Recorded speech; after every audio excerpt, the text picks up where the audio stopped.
La mer, une mer immense, profonde et chaude. Et en toile de fond, une côte mystérieuse et fascinante.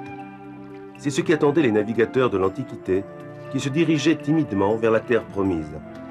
Ils venaient de l'Hellade, plus précisément de la Chalcidique, et une pauvreté sans espoir les poussait à la recherche d'une nouvelle patrie. Une lumière les guidait, la lueur enflammée d'un volcan lointain, qui, tel un énorme phare naturel, semblait leur indiquer le chemin. Nous sommes vers le 8e siècle avant Jésus-Christ, et le lieu d'abordage de ces premiers conquérants s'appellera Naxos, un endroit sûr et doux, où commence l'histoire de la civilisation de la Sicile. Une histoire riche et passionnante que nous raconterons en suivant la naissance et la mort de tant de civilisations qui ont fait de cette île un lieu splendide et merveilleux, où l'art, la culture et les beautés naturelles se marient d'une façon rare et peut-être unique.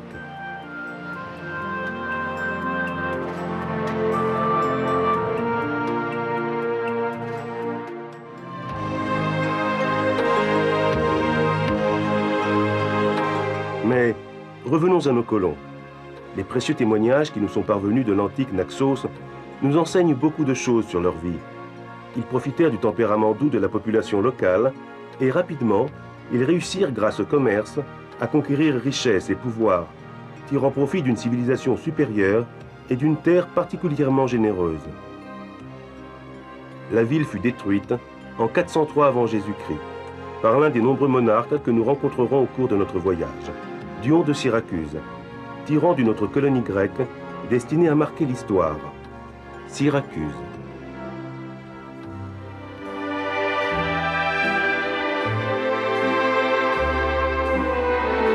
Le premier établissement de colonie corinthienne eut lieu à peu près à l'époque de la fondation de Rome, vers 734 avant Jésus-Christ, sur une petite île en face de la ville, Ortygia.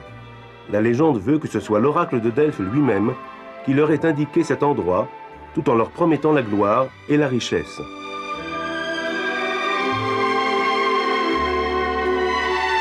Et c'est justement en l'honneur d'Apollon que fut érigé l'un des premiers temples, qui était certainement riche et resplendissant, si nous le comparons à la reconstitution conservée au musée de la ville.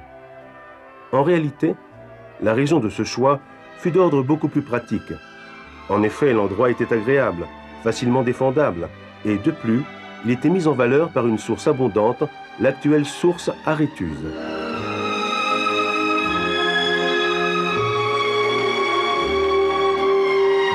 Par ailleurs, la salubrité des lieux est évidente aujourd'hui encore, si l'on considère qu'en dehors de l'Égypte, c'est le seul endroit où le papyrus fleurit spontanément.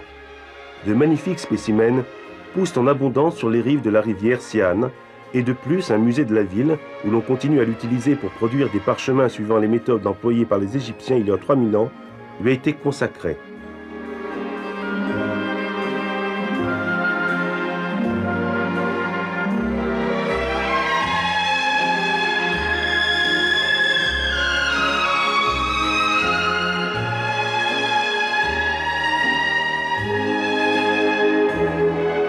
Dans cette reconstitution, toujours conservée au musée archéologique de la ville, nous pouvons admirer le lieu sacré le plus important de l'île, le temple d'Athéna, que Gélon fit construire vers le 5e siècle. Plus tard, le temple fut transformé en église paléochrétienne et aujourd'hui encore, ses restes sont visibles, littéralement englobés dans la structure de la cathédrale.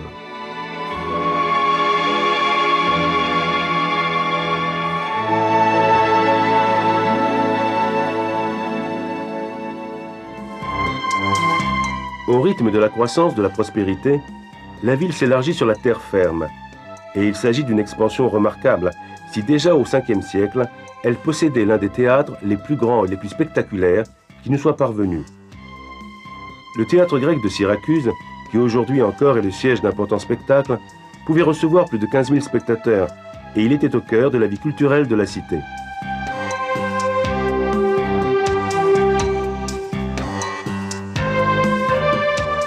Pour répondre à la demande croissante de logements, on mit à profit des carrières, appelées l'atomie, dont l'une d'elles, en forme de pavillon auriculaire, servit même de prison.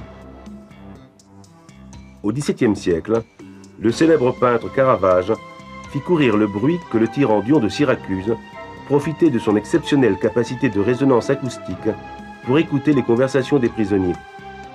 Mais il s'agit seulement d'une légende, puisque cette propriété a toujours été utilisée pour amplifier de façon admirable l'acoustique déjà exceptionnelle du théâtre situé au-dessus. Néanmoins, le pouvoir conquis par la cité ne fut pas suffisant pour pouvoir s'opposer à la puissance militaire romaine. Même les remparts du puissant château Eurial, pourtant considéré inexpugnable, et les célèbres miroirs ardents du grand Archimède ne purent arrêter les légions romaines.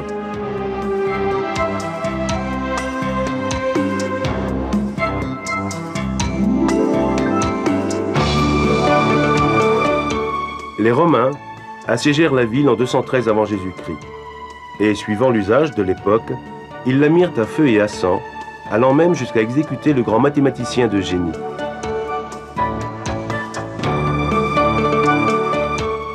Le grand amphithéâtre est un témoignage de cette période, plus destiné, selon la coutume romaine, aux jeux violents des gladiateurs qu'au spectacle cultivé des Grecs.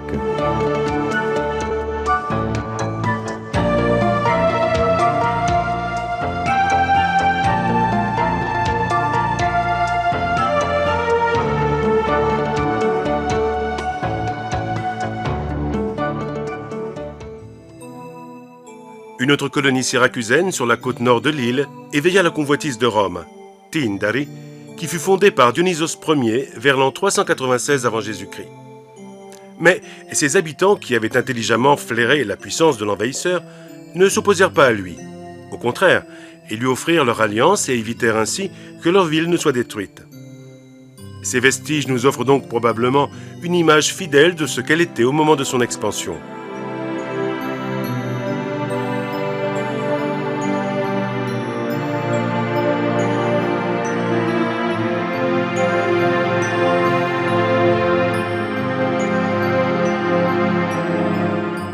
Et voici des maisons, notamment les thermes décorés de mosaïques splendides, parmi lesquelles se distingue l'image de la Trinacria, l'ancien nom de l'île, qui en devint ensuite le symbole.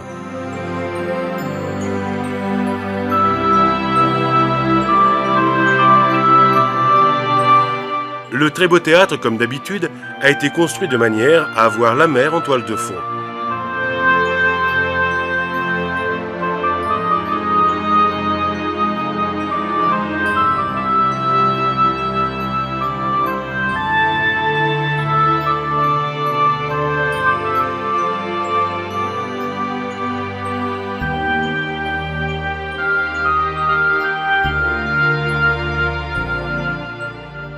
Et enfin, l'imposante basilique, lieu de réunion publique, remontant à la fin de l'ère impériale.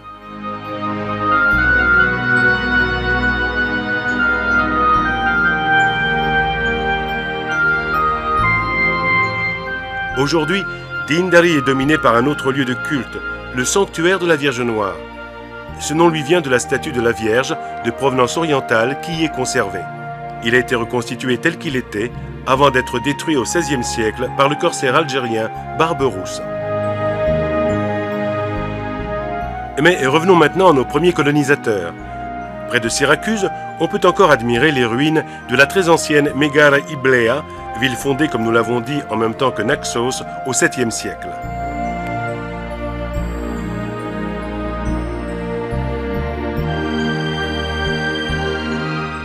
La région connut au fil des siècles un essor commercial intense, notamment grâce à sa production de céramique polychrome raffinée, une activité qui, aujourd'hui encore, en particulier à Caltagirone et à Santo Stefano di Camastra, reste une branche importante de l'artisanat de l'île.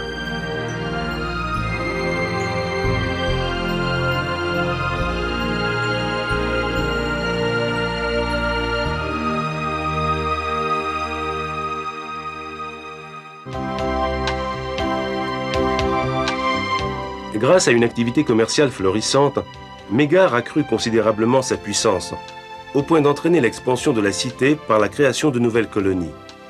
L'une d'elles était destinée à devenir un lieu d'une importance exceptionnelle, Sélinonte. C'était la colonie grecque établie le plus à l'ouest, puisqu'elle confinait avec les territoires barbares des Élimis, dont nous parlerons plus tard, et ceci rendit ces 3 siècles de vie extrêmement tumultueux. En effet, afin de pouvoir jouir d'une paix relative, la cité dut s'allier avec des Carthaginois, ennemis naturels qui dominaient la partie occidentale de la Sicile. Puis, au cours du temps, Elle s'enrichit d'un grand nombre de temples, au point d'être considérée l'une des villes les plus resplendissantes de l'époque. Et encore de nos jours, les archéologues ont dû utiliser les lettres de l'alphabet pour pouvoir les classer, et ils sont arrivés à la lettre O. Ségeste était l'ennemi naturel de la cité, particulièrement jalouse et inquiète du commerce florissant de sa rivale. Et ce fut justement la lutte contre Ségeste qui décréta la chute de Sélinonte. En effet, la rivale appela à son propre secours les Carthaginois, qui, selon l'une des nombreuses trahisons de l'histoire, oublièrent leur ancien allié, l'assiégèrent et, suivant la coutume, la rasèrent littéralement, accomplissant un massacre horrible. Plus de 16 000 morts et 5 000 prisonniers. La merveilleuse cité des temples n'existait plus.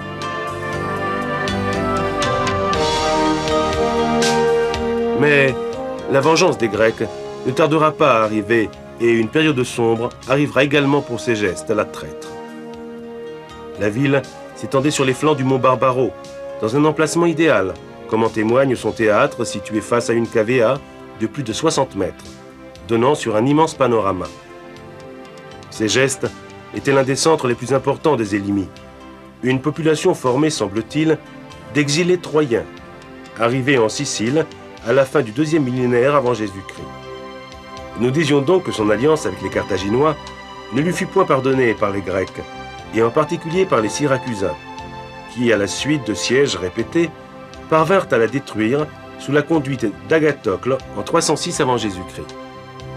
Outre le théâtre, nous pouvons également admirer aujourd'hui un autre grand monument de l'Antiquité parfaitement conservé, un magnifique temple dorique édifié vers le 5e siècle. En vérité, il n'est pas considéré comme un temple à proprement parler, mais comme une grande enceinte sacrée, construite à ciel ouvert, c'est-à-dire sans toit, et destinée au culte particulier de la population originelle qui la construisit. Un siècle et demi auparavant, dans un endroit situé plus au nord, Himère, les Grecs avaient déjà consommé une autre vengeance aux dépens des Carthaginois qu'ils haïssaient. Et c'est là qu'une coalition de Syracusains et d'Agrigentins mit en déroute l'armée aguerrie des Carthaginois, guidée par Hamilcar, et qui comptait plus de 300 000 hommes. L'île avait été sauvée de l'invasion ennemie pour quelques dizaines d'années. Les restes que nous voyons appartiennent justement au Temple de la Victoire, construit suivant le style dorique 10 ans après la bataille, et où se déroulèrent certainement des réjouissances que nous pouvons imaginer particulièrement fastueuses.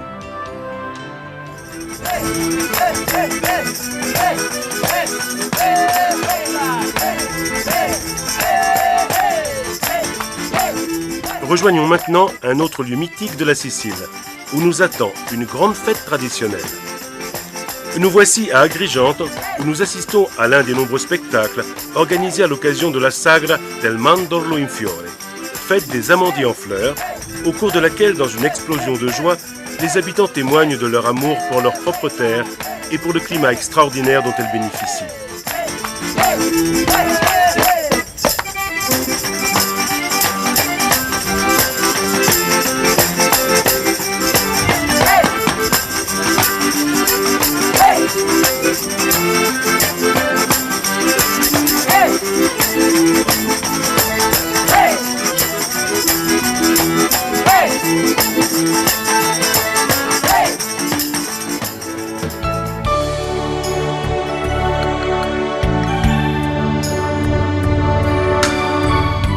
Luigi Pirandello, le grand dramaturge qui y naquit, a dit un jour « Ici, les habitants mangeaient chaque jour comme s'ils devaient mourir le lendemain.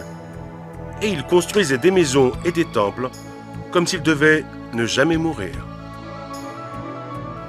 Une visite dans la vallée des temples équivaut à se plonger dans l'histoire antique.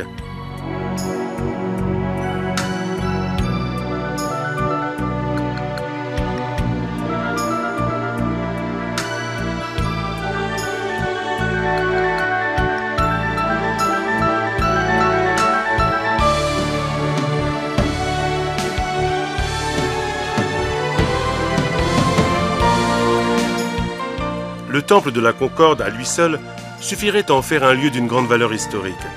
Sa construction fut commencée en 440 avant Jésus-Christ Et l'on peut dire que ses proportions solennelles, élégantes et symétriques en font l'une des œuvres majeures de l'architecture grecque. Il doit son nom à une inscription d'époque romaine célébrant la concorde des habitants. L'état de conservation exceptionnel dans lequel il se trouve est dû à sa transformation en église chrétienne, une reconstruction qui dura jusqu'au XVIIIe siècle.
Le temple d'Hercule, en parfait style dorique, était le plus ancien de la ville.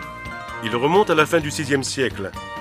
Il était certainement consacré au dieu de la guerre, car son nom est évoqué dans une célèbre oraison de Cicéron contre le propriétaire Vert, qui fut déclaré coupable du vol de la statue du dieu, réalisée par le sculpteur grec Miron.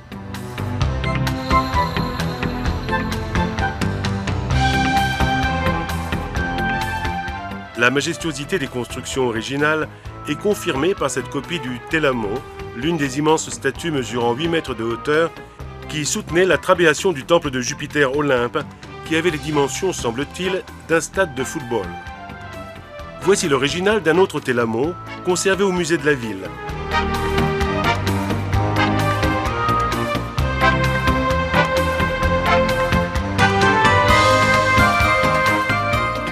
Et maintenant, les ruines du temple le plus célèbre, celui des Dioscures, qui n'a plus que 4 colonnes, reconstituées par ailleurs dans la première partie du siècle dernier seulement. Malgré cela, c'est depuis longtemps l'un des symboles d'Agrigente et de la Sicile.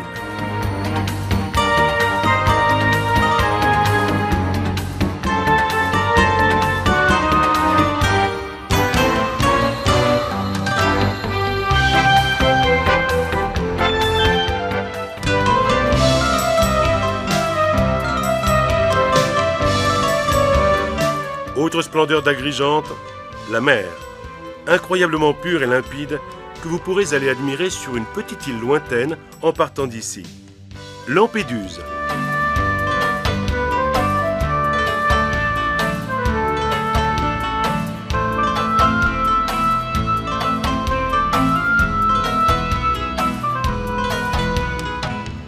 L'île appartient à la plaque continentale de l'Afrique et en conséquence, elle ne présente pas de roches volcaniques. Certains préfèrent même la considérer l'appendice plus au nord de l'Afrique plutôt que la partie la plus au sud de l'Italie.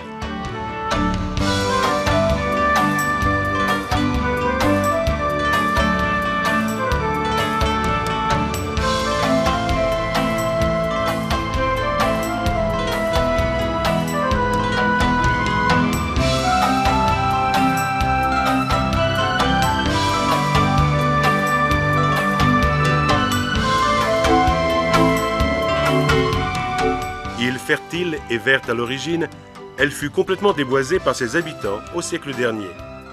Et c'est pourquoi elle nous apparaît aujourd'hui aride et sauvage. Et cette caractéristique, ainsi que l'immense mer bleue qui l'entoure, la rendent tout à fait particulière. Ce n'est absolument pas l'endroit idéal pour ceux qui recherchent le luxe et les mondanités, mais plutôt pour ceux, surtout les plongeurs sous-marins, qui veulent vivre la mer de façon pure et absolue, auxquels elle réserve des émotions intenses. Un lieu de paix, de soleil et de mer, et bien sûr, où il y a beaucoup de poissons.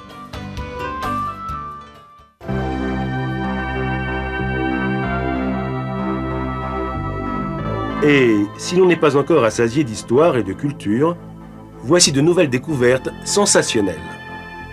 Ici, nous sommes à Morgantina, énième colonie grecque fondée au VIe siècle avant Jésus-Christ. L'endroit fut découvert en 1955 par une mission américaine de l'université de Princeton et après des années de fouilles, on peut y voir des vestiges magnifiques d'origine grecque pour la plupart. Si l'on en juge d'après le nombre de monuments qui nous sont parvenus, Morgantina devait être splendide. Elle était grande et sereine. Ses habitants étaient particulièrement hospitaliers, comme en témoigne ce sympathique salut de vœux, dessiné en mosaïque à l'entrée d'une maison, qui accueillait le visiteur. « Porte-toi bien ». Il ne lui manquait absolument rien. Elle possédait une immense agora, divisée sur 2 étages reliés par un grand escalier, des maisons confortables, un gymnase de 90 mètres de long consacré au spectacle sportif, un théâtre pouvant contenir 5000 spectateurs, et certainement fréquenté par le célèbre Échille, qui vivait justement dans les environs, l'actuel Gela. Et puis les nombreux sols recouverts de mosaïques polychromes qui embellissent de nombreuses maisons, comme cette représentation de Ganymède, traduisent une certaine richesse et une certaine culture.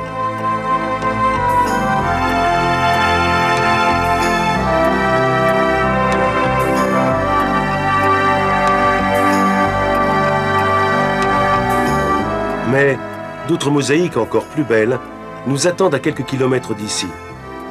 Nous sommes à Piazza Armerina, qui possède encore l'un des témoignages archéologiques les plus célèbres de la Sicile romaine de l'époque impériale. Il s'agit de la Villa Romana del Casale, construite entre la fin du IIIe et le début du IVe siècle, et qui peut être considérée comme un témoignage unique de la splendeur atteinte par l'architecture et l'art romain.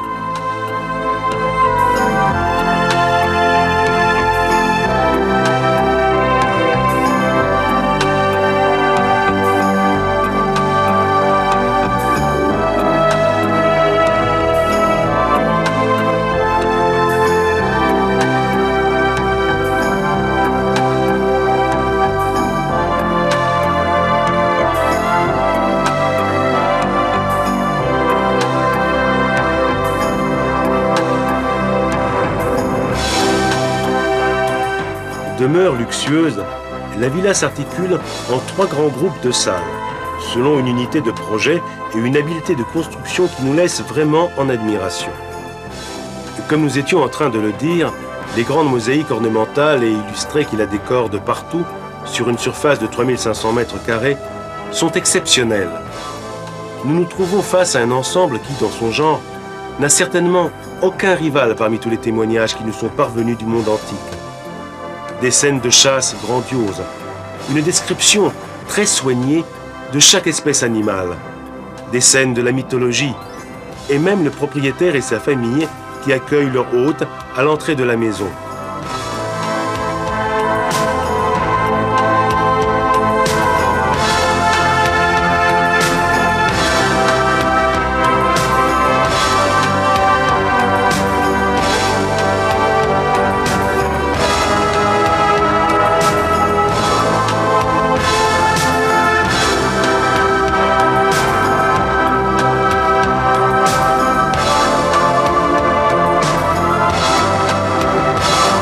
Et enfin, la scène la plus précieuse et la plus célèbre. 10 jeunes filles qui jouent joyeusement, vêtues de maillots minuscules, précurseurs millénaires de nos bikinis.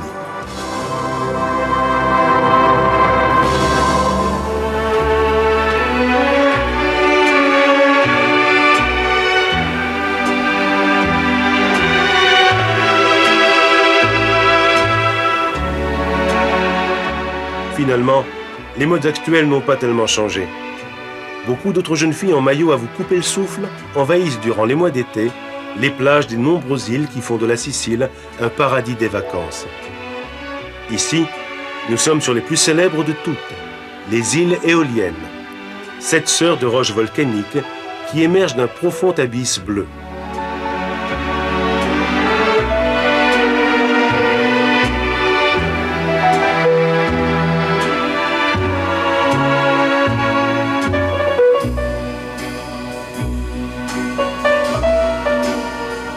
Celle-ci est Lipari, le chef-lieu de l'archipel, qui possède encore des témoignages d'un illustre passé. En effet, déjà en 4000 avant Jésus-Christ, l'île était l'un des centres les plus florissants de la Méditerranée, puisqu'on y exploitait l'obsidienne, un minéral volcanique très apprécié pour ses propriétés tranchantes, pour la construction de flèches et de lances. Au cours des siècles, l'île se dota d'une acropole et d'une puissante flotte, avec laquelle ses habitants parvinrent même à mettre en déroute les redoutables pirates qui infestaient la mer Tyrrhénienne. La visite de l'intéressant musée archéologique éolien, qui renferme de précieuses pièces en provenance de tout l'archipel, est obligatoire.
De nos jours, l'archipel est un lieu de villégiature unique et enchanteur.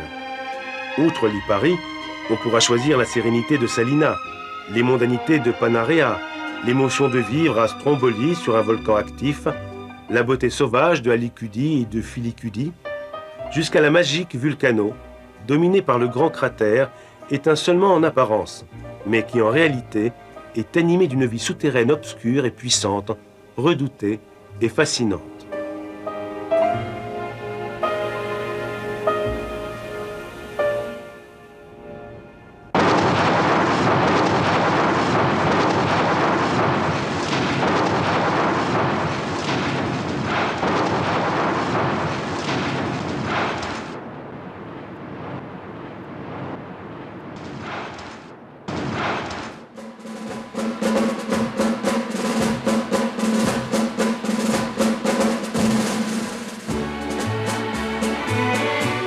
Mais un autre volcan encore plus majestueux se dresse magnifique et puissant de l'autre côté de la mer. Aujourd'hui encore, comme ce fut le cas il y a des milliers d'années pour les navigateurs qui débarquèrent ici, l'Etna est le point de repère absolu pour tout ce qui touche à la vie de l'île. Comme chacun sait, ce volcan est le plus grand d'Europe et une visite sur ses flancs vous permettra de découvrir un monde imposant et fascinant. En tout cas, la promenade est splendide et salutaire. Le paysage à l'apparence lunaire et désertique explose à l'improviste sous différentes formes de vie colorées, qui semblent émerger miraculeusement de la lave noire. Ce n'est pas pour rien que le territoire alentour fait partie de l'immense parc de l'Etna, l'un des plus étendus en Europe. En hiver, on peut même y faire du ski sur des pistes très bien équipées, avec comme toile de fond la mer d'un côté et de l'autre la laine chaude du volcan, perçue malgré tout comme un ami en qui on peut avoir confiance.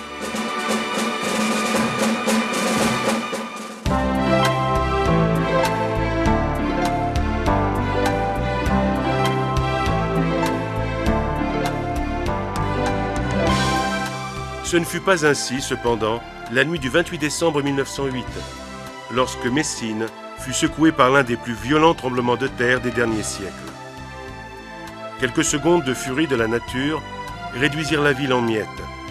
Une terrible catastrophe qui fit plus de 60 000 victimes, mais qui ne parvint pas à neutraliser le courage de ses habitants, qui voulurent reconstruire la ville et la rendre encore plus moderne et plus belle qu'avant. Aujourd'hui, Messine est une ville magnifique, dont la vision impressionnante accueille le visiteur qui débarque sur l'île après avoir traversé le détroit.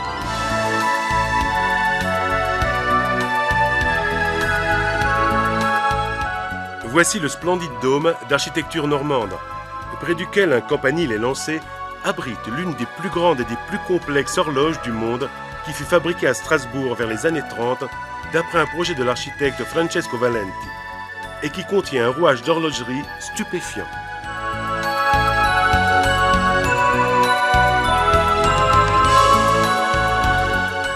Messine est la base de départ avant de visiter la partie orientale de l'île. Donc, faisons un saut à Aci Castello, un village de pêcheurs qui doit son nom au château du même nom qui le surplombe depuis des siècles. À 2 pas de là, Aci Trezza, surtout connu pour avoir été le décor du célèbre roman de Giovanni Verga, I Malavoglia.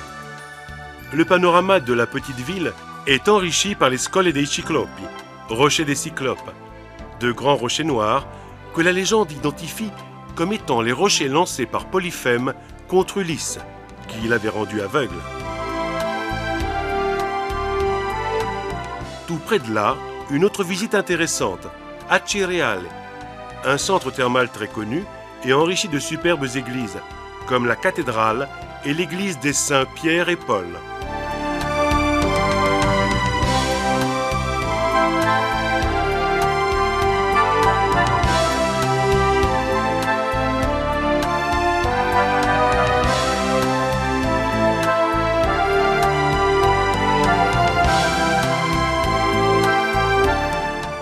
Ne manquez surtout pas de faire une promenade dans le splendide parc public de la Villa Belvedere, d'où l'on jouit d'une vue magnifique sur la côte et sur l'Etna.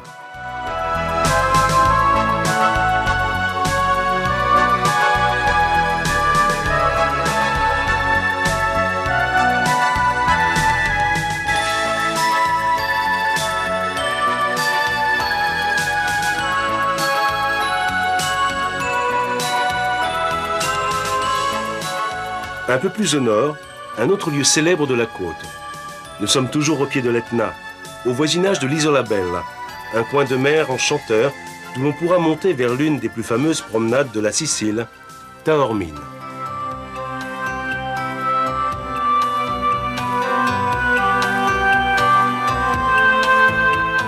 Située dans une position merveilleuse au pied du mont Taurus, forte de ses ruelles caractéristiques, riche de commerces et d'établissements de toutes sortes, la petite ville renferme une infinité d'endroits du plus grand intérêt. Le Palais Corvaille, qui fut le siège en 1411 du premier parlement sicilien. L'église de Sainte-Catherine.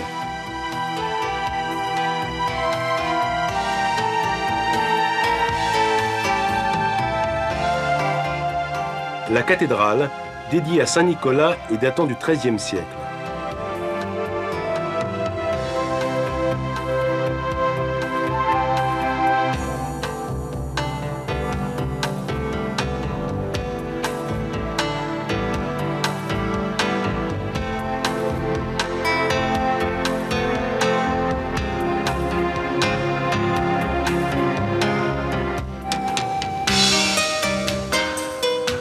Mais c'est surtout le très célèbre théâtre grec, situé à mi-pente face à un panorama incroyable, qui attire l'admiration de quiconque visite la Sicile.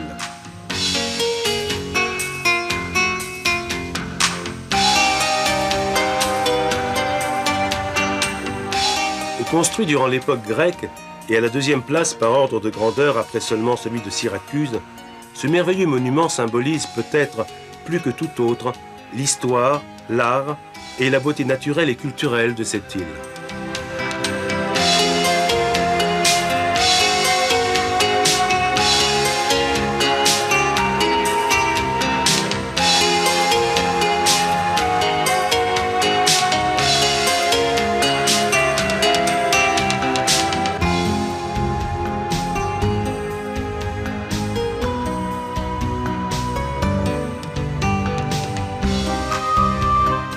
Poursuivons maintenant notre voyage vers Catane, où nous accueille un autre théâtre remontant au IIe siècle avant Jésus-Christ, et qui nous rappelle la conquête de la part des Romains qui eut lieu un siècle auparavant. Le théâtre a une ellipse légèrement inférieure à celle du Colisée. Il pouvait accueillir jusqu'à 16 000 spectateurs.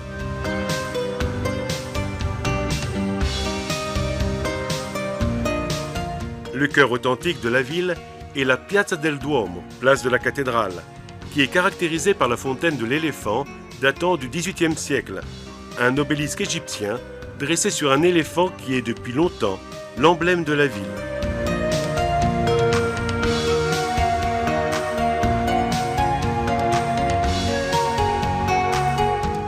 De l'autre côté de la place se dresse le dôme, une magnifique cathédrale qui nous introduit dans une autre période historique de l'île, le baroque.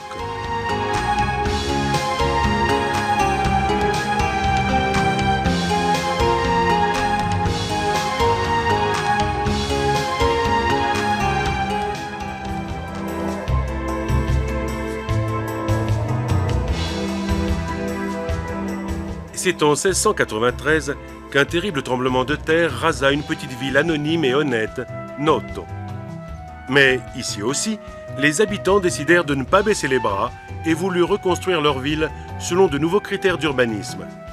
C'est ainsi que naquit la nouvelle ville de Noto et qu'apparurent des dizaines de maisons, d'églises, de couvents qui ont fait de cette ville, à travers les siècles, l'un des lieux baroques les plus célèbres du monde. Voici le dôme dédié à San Niccolò di Myra.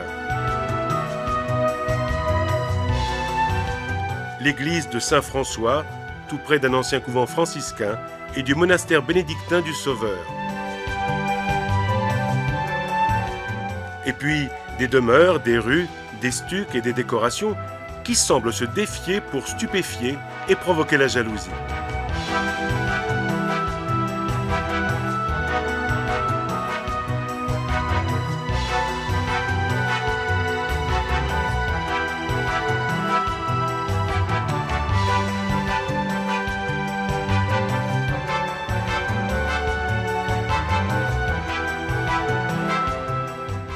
En particulier, les incroyables balcons du palais Villa Dorata, dont la forme traditionnelle bombée permettait d'accueillir, sans les froisser, les toilettes coûteuses des femmes de la haute société, qui pouvaient ainsi exhiber les symboles de leur richesse.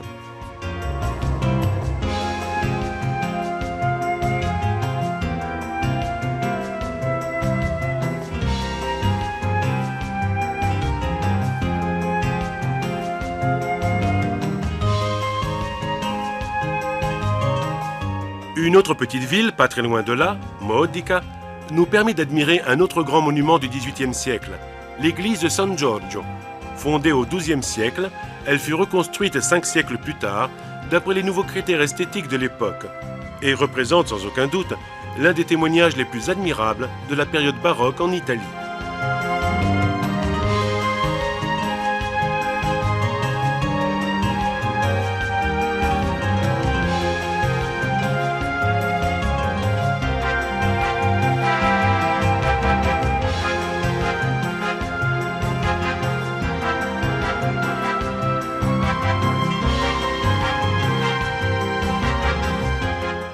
Enfin, Raguse, où nous pouvons admirer une autre cathédrale baroque, elle aussi dédiée à San Giorgio.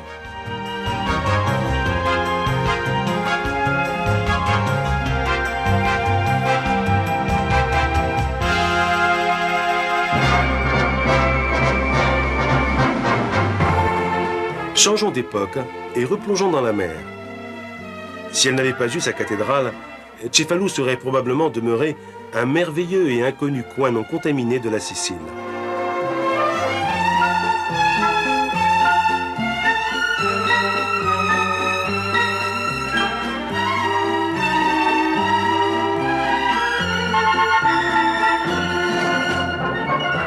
La réputation que lui a donnée sa très célèbre cathédrale normande l'a fait au contraire devenir l'un des lieux les plus visités et les plus mondains de l'île.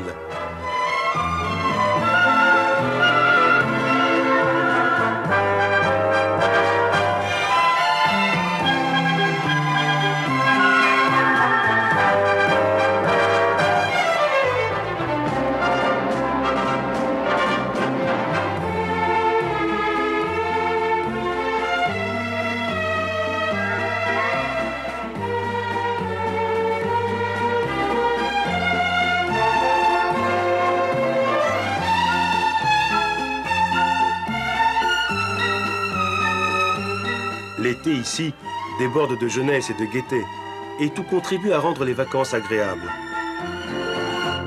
Pendant ce temps, du haut de sa grandeur, la vieille cathédrale continue patiemment d'assister à l'histoire qui défile au-dessous d'elle depuis des siècles. C'était le comte Roger II qui avait voulu la construire en 1100, après s'être sauvé miraculeusement d'une tempête. Et entre une glace, un plongeon et un apéritif, les touristes vont évidemment la visiter, restant tout surpris de la majesté de l'intérieur, des grandes mosaïques et du regard sévère du Christ Tout-Puissant, qui du haut du presbytère semble les inviter à la modération. Puis, la nuit tombe, et l'air vif invite à des plaisirs plus terrestres. Les touristes, locaux et étrangers, qui réussissent difficilement à résister à la tentation de s'abandonner aux délices de l'une des cuisines les plus savoureuses du monde, en oubliant les Normands et la modération.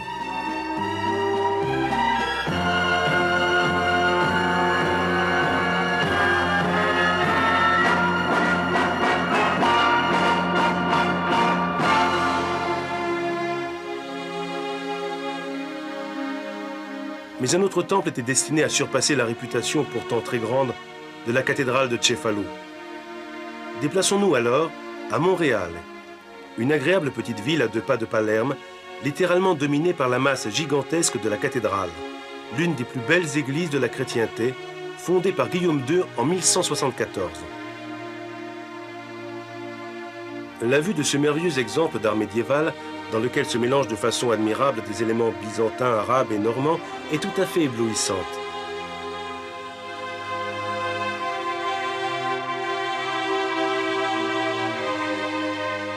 À l'entrée, la Porta Regum est une œuvre admirable datant de l'année 1186, de Bonanno Pisano, l'architecte qui avait commencé quelques années auparavant la construction de la tour de Pise.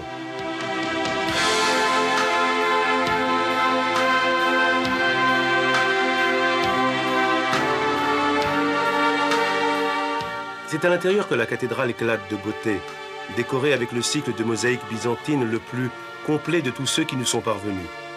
Elle recouvre chaque coin des murs et elle raconte les histoires de l'Ancien et du Nouveau Testament dans une vision de beauté éblouissante et raffinée.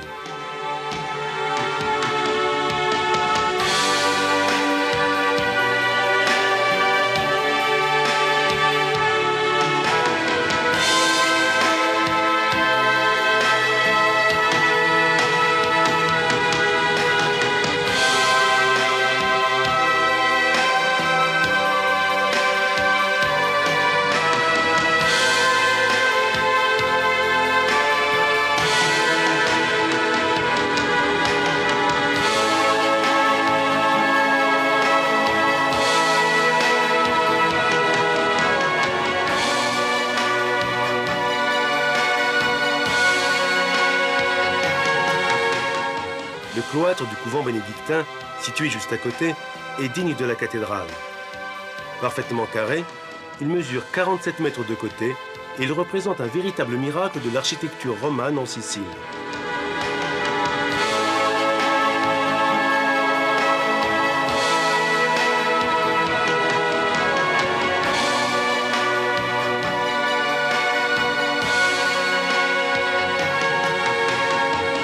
En fait, il est constitué de 228 petites colonnes à couplets, toutes différentes l'une de l'autre, incrustées d'or et décorées de mosaïques et de pierres précieuses, finement travaillées en bas-relief.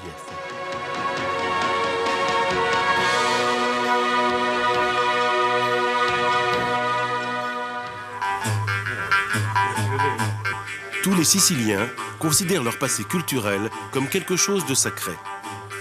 En effet, en Sicile, depuis toujours, il y a cette volonté d'unir le souvenir historique à la mémoire populaire par l'intermédiaire des poètes, qui deviennent ainsi les propagateurs simples et passionnés des traditions et des légendes qu'ils mêlent magiquement à la réalité. Et voici le défilé des charrettes siciliennes et des chantres qui ont transmis l'histoire sicilienne au fil des générations. Il en est de même pour le théâtre des Pupi, marionnettes siciliennes, apparemment simples et naïfs, mais qui, scandant les gestes des paladins et des héros lointains et imprévisibles du passé, devient le moyen le plus simple, le plus immédiat et le plus cultivé pour mettre en exergue l'âme de ce peuple, Lo sapete che non è giusto che siete cugini. Questo è anche vero. E dunque vi battete per amore e non per la difesa della santa fede. Cosa dici mai, cugino? Io voglio Angelica a tutti i costi. Anch'io. Angelica è mia. No, è mia.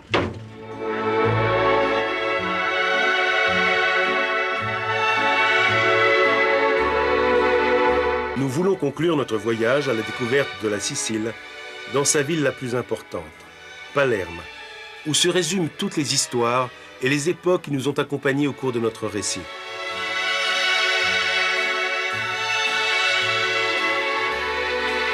L'histoire veut que la ville ait été fondée vers le 8e, 6e siècle avant Jésus-Christ, par les Phéniciens, qui avec Mozia et Solunto en firent l'un des points d'appui de leur domination sur l'île. Au cours des siècles, elle subit d'innombrables dominations, qui l'ont enrichie d'œuvres d'art et de vestiges historiques d'une valeur exceptionnelle. Aujourd'hui encore, on peut voir des monuments de tant d'époques différentes, de la byzantine à l'arabe, de la normande à la baroque. Mais toutes ces nombreuses dominations n'ont jamais pu s'imposer au caractère fier et rebelle de la population, qui a su adoucir les inévitables impacts culturels en absorbant et en intégrant les expressions artistiques et architecturales pour nous offrir aujourd'hui une ville splendide et homogène, malgré la présence de styles très divers.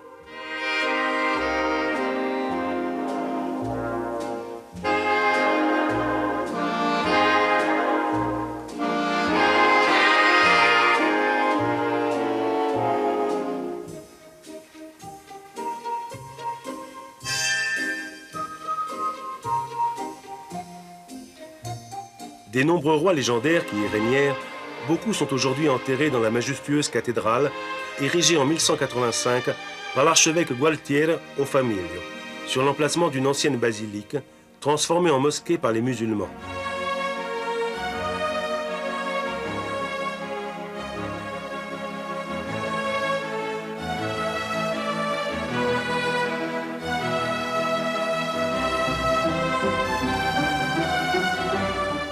L'église porte les marques des nombreuses transformations subies à travers les siècles. Et pourtant, sa vision est l'une des plus belles de la ville. La façade remonte au XIVe, XVe siècle et est ornée d'un portail gothique flanqué de 2 tours élancées.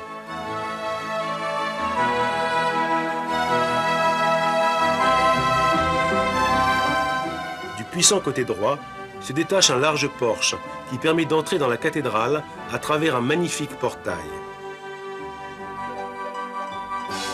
Le palais des Normands est un autre symbole de la ville, construit en pleine époque arabe vers le IXe siècle.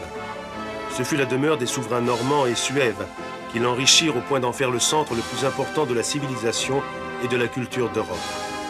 Actuellement, il est le siège de l'Assemblée régionale de la Sicile. L'intérieur, richement décoré de fresques par de grands artistes, est très beau. Voici la salle jaune.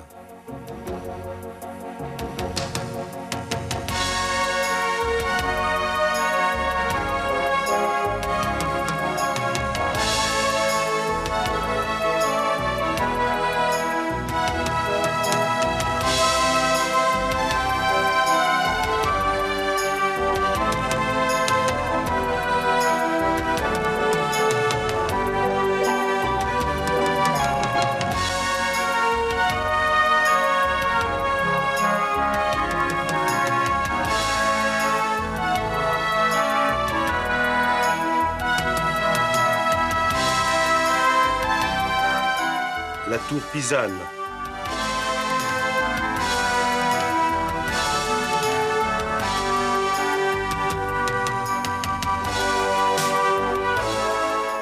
La salle des Vice-Rois. Les chambres du roi Roger au plafond merveilleusement décoré suivant le style arabe.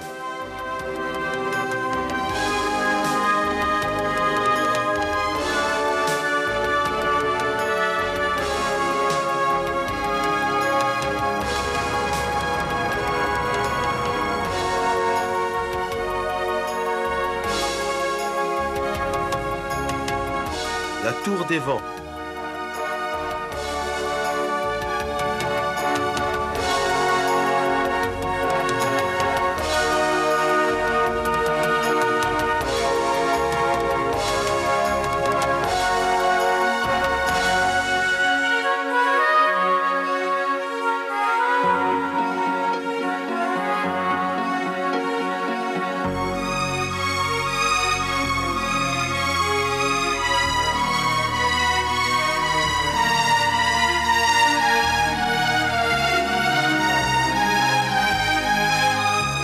mais c'est la chapelle palatine qui comptera le plus parmi les expressions de l'art normand les plus significatives.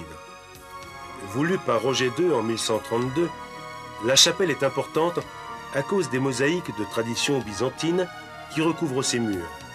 Une véritable explosion de couleurs et d'images qui nous laisse vraiment abasourdis et qui illustre les histoires de la vie du Christ, celles de l'Ancien Testament et des saints Pierre et Paul,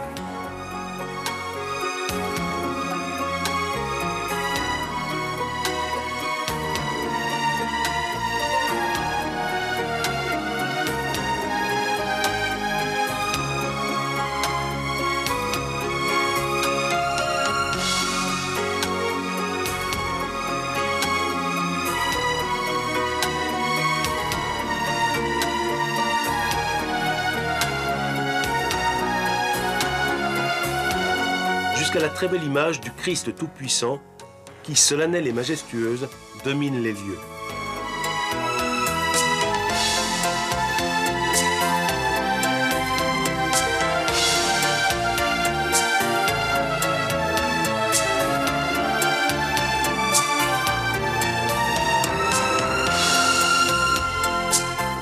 Au voisinage du palais, nous découvrons ensuite l'un des monuments les plus suggestifs du centre-ville, l'église normande de Saint-Jean-des-Ermites.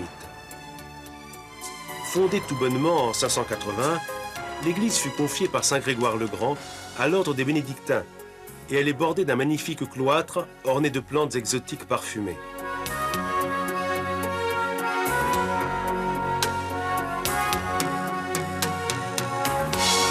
Le palais des sénateurs et l'église baroque de Sainte-Catherine donnent sur la splendide Piazza Pretoria. Mais l'attraction majeure de la place est certainement la merveilleuse fontaine qui en occupe le centre, œuvre du XVIe siècle du sculpteur florentin Francesco Camilliani, ornée d'innombrables statues allégoriques et mythologiques. À 2 pas de là, Piazza Villiena, plus connue sous le nom de Piazza Quattrocanti, est le cœur de la ville. On l'appelle ainsi à cause des statues qui ornent les 4 coins de la place et qui représentent les souverains d'Espagne, les saisons et les saintes protectrices de la ville.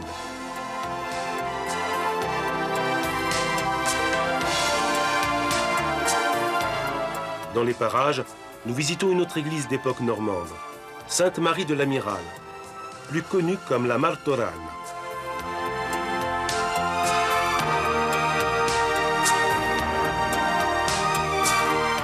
L'intérieur est très beau et on peut y admirer de splendides mosaïques byzantines parmi les plus anciennes de la Sicile.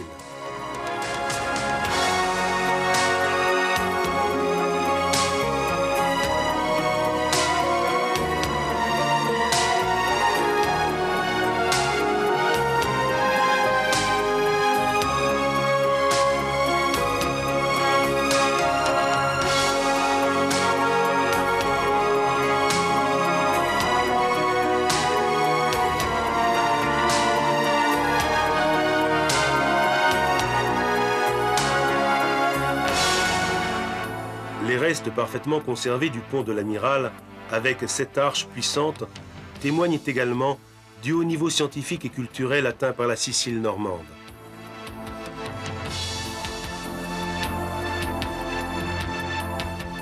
Deux autres églises de la ville sont également d'époque normande.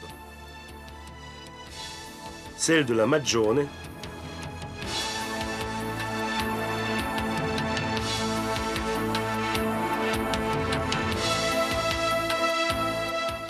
et celle de Saint-Jean-des-Lépreux, peut-être l'église normande la plus ancienne de Palerme.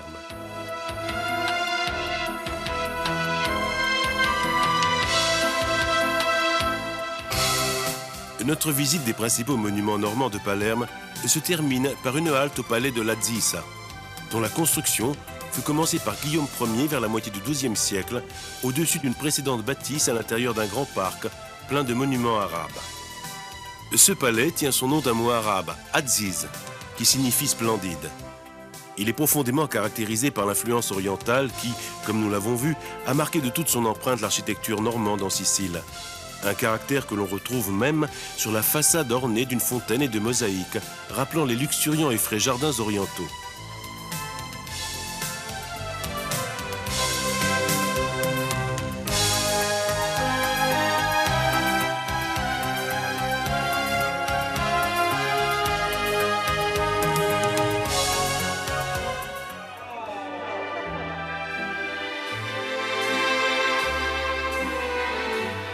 Notre voyage dans l'histoire, dans l'art et dans les splendeurs de la Sicile s'arrête ici, dans cette mer qui a été le berceau, la vie et l'âme de cette terre au cours de ces nombreux siècles d'histoire.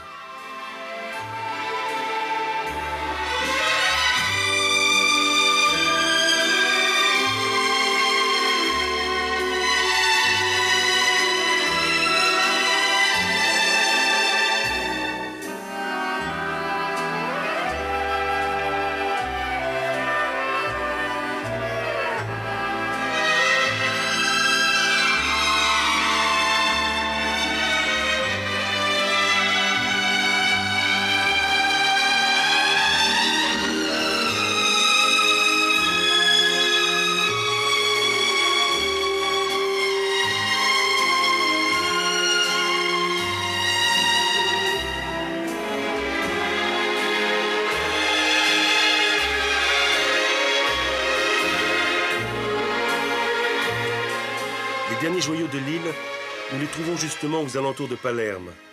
Mondello, Scopello, Castellammare del Golfo, San Vito lo Capo, Isola delle Femmine. Rien que des endroits célèbres qui rappellent la grande tradition touristique de cette île unique. Une terre qui, du haut de son histoire 3 fois millénaire, continue à se présenter avec orgueil et effronterie, s'offrant impudiquement à qui sait la conquérir avec amour et non avec la force.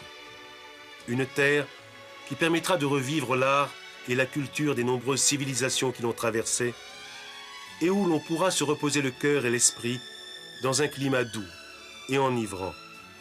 Un lieu où le souvenir des émotions vécues sera toujours aigu et où le rêve de les vivre à nouveau sera toujours palpitant.